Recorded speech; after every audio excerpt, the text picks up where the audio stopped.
Everybody wants to go to heaven, but nobody wants to die. And that's just real. At the center of bringing any dream into fruition is self-discipline. If you want to be happy, you have to love yourself, which means you have to discipline your behavior. Self-discipline is the center of all material success. You cannot win the war against the world if you can't win the war against your own mind.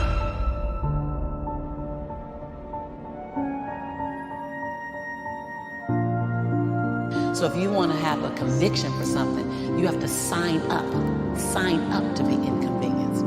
We're trying to find convictions and passion and breakthrough on the inside of our box. But when you realize that the box doesn't even exist, everything is possible. What if you do? What if the God that we call God, the divine, whatever your faith is, what if there's no partial? It's not going to give me a hookup and not give you one. It's not going to give me an opportunity and not give you one. I'm just going to go after it. If I die, I'm down the treadmill, like Wilson said. I'm going to be on the treadmill running. I'm just not going to stop because I believe all things are available to us. I'm just going to go after them. Are you willing? And then that is so disruptive because then you got to make a decision. Being grateful is such a powerful thing. And it's hard to be angry or upset when you're living in gratitude. It's hard to be frustrated, mad, or resentful, or any negative energy when you're coming from a place of gratitude. But when we are guarded or put on a persona or we try to look perfect all the time, we get caught in perfection prison. And we are trapped by this perfectionism, this approach, which also holds us back from ever launching something, from ever putting something out there, putting our music, our art, because it needs to be perfect. And so a lot of people don't create or put it out there because it's not ready. It's never ready for them. People have a tendency to care more about what other people think than what their soul is. And so they live from, what is so-and-so going to think of me? What's my mother going to think of me? What's the society going to think of me? Living in a paradigm of scarcity and lack, you tear people down. If you're living in a paradigm of abundance and opulence, there's enough for everybody, you cheer people on. So your success makes me happy.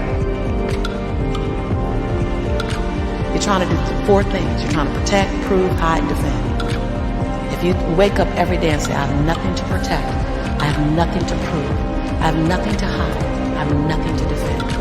Now, who do I choose to be? See, we're not supposed to tuck our dreams in on the pillow when we get up in the morning. We're not supposed to leave them at home and go and fulfill somebody else's dream. We're not supposed to do that. That's not what we're wired to do. That's not who we are. Your human spirit doesn't care about the economy. The human spirit doesn't care what's happened to your family. The human spirit doesn't care about the past, or your family may have been broke, or you may have been betrayed, or you may have a divorce. Your human spirit doesn't care about any of that. Your human spirit simply says, what's our command for tomorrow? There's two voices that we all have. There's a first voice that tells you the next step, and it can only tell you the next step. So this first voice, that voice that we hear in our body, what will I also become if I'm willing to make a mess? But also it's my calling. It's something in me that says, I need to do this. So that's the first voice. But we've trained ourselves to ignore this voice and listen to the second voice that I believe is a collection of the average society. It starts with a willingness to persist long after it's boring. It starts with the ability to think about those people that you really want to serve when you're scared and have no idea how you're going to pull it off. But you chose to believe that you could do it. You chose to believe that. And because you chose to believe that, you were able to achieve excellence. And inside, everyone has a destiny. Bright, beautiful destiny. The soul is calling us to be great beings, to be great lights, to live fully. And oftentimes people will dim their light in order to fit into someone else's paradigm and end up with crisis, end up with disease, end up with prolonged sadness.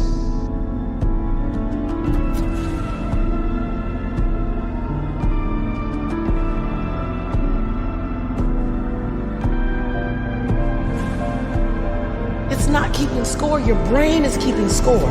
Because your brain is designed to keep you safe. So you have to be willing to play between your brain and your soul. And on some days, you gotta just listen to your soul.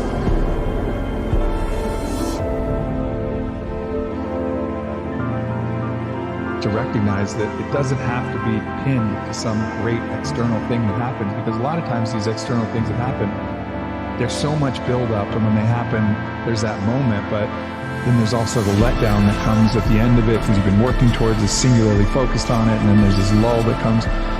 Really, so much of what's available to us just happens in the quiet, in-between moments.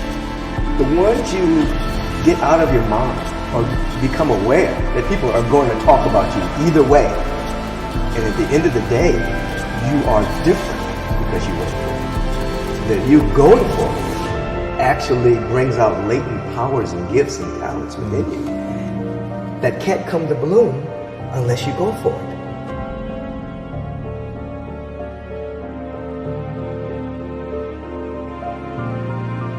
One way or another, we got to get to that state where we just really love our lives, love each other, and enjoy this thing. You know, so many people are living in a hell. Like, this beautiful world is hell for them. They're suffering. No matter where they go, they got to bring themselves with them. And if you're that person, it doesn't matter. It's hell anyways. Like, let it burn. But when you love it, you really love it, then it's a different thing. I believe you are purpose. I believe you are purpose. You're created for a purpose. Like, we know the statistics, like a 0% chance of you being you. You are that. So when you operate from there, it gives you that confidence that I am that. It's not something I'll search for. You can take your life wherever you want to take it. When you're going for a goal, it's not just achieving the goal. It's actually who are you becoming. And then when you're becoming, you have a different vibration. So it is crucially important that we do enjoy ourselves. We've got to. Otherwise, like, what's our motivation? What's our motivation to do anything if we don't love it?